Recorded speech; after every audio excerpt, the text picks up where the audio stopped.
The Nigerian Memory.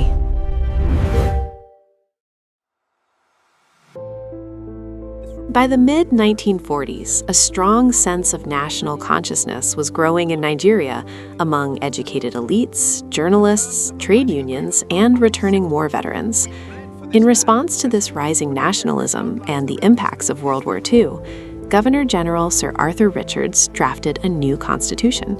While earlier frameworks, like the 1922 Clifford Constitution, offered very limited representation that was completely confined to Lagos and Calabar, the Richards Constitution was the first attempt to apply a framework to the entire country while acknowledging its diversity. I'll give you 35.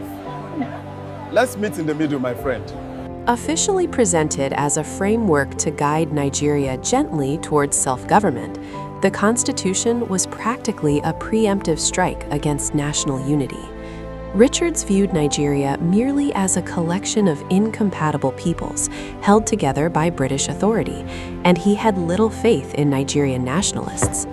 Consequently, he drafted the document in London and imposed it from above without any debate or consultation, leaving Nigerian leaders to learn of its contents after the fact.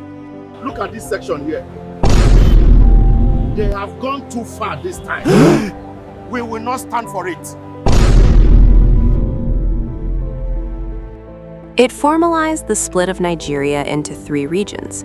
Its 4 major highlights included retaining ultimate authority firmly in the hands of the Governor General, formally dividing Nigeria into the northern, western, and eastern regions, creating regional legislative councils that held only limited powers, expanding African representation slightly, but keeping it under strict colonial control.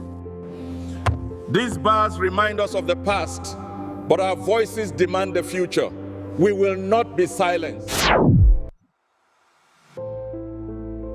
While the British argued this regionalism would allow local customs to flourish, power was not balanced. The larger northern region was granted disproportionate representation.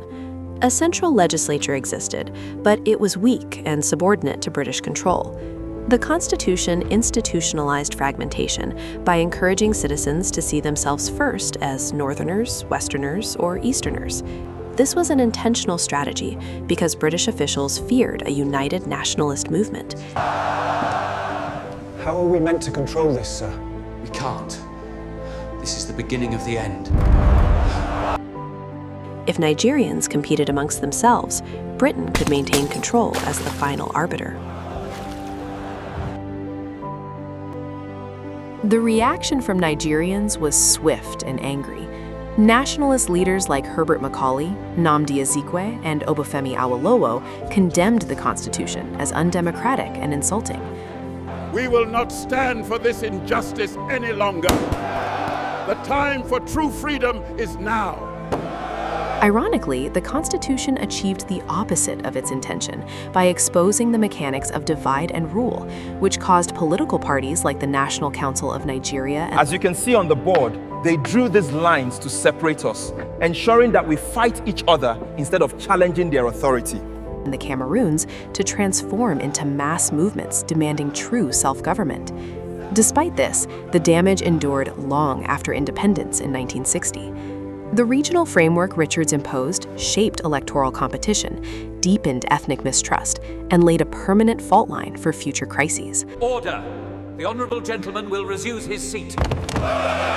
We will not stand for this blatant corruption, sir.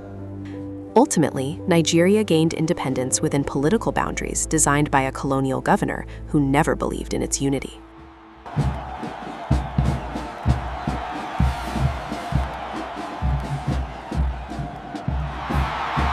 Follow for more.